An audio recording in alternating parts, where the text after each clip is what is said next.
aeg terveks teha, aeg maha kiskuda ja aeg üles ehitada, aeg nutta ja aeg naerda, aeg leinata ja aeg tantsida, aeg kive pilduda ja aeg kive koguda, aeg kaelustada ja aeg kaelustamisest hoiduda, aeg otsida ja aeg kaotada, aeg hoida ja aeg ära visata, aeg rebida ja aeg õmmelda, aeg vaikida ja aeg rääkida, aeg armastada ja aeg vihata, aeg sõjal ja aeg rahul.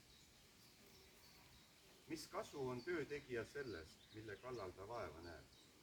Ma olen näinud tööd, mida Jumal on andnud inimlastele, et nad sellega endid vaevaksid.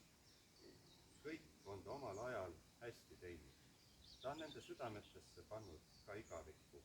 Ometi, ilma et inimene mõistaks Jumala tehtud tööd algusest lõpuni. See on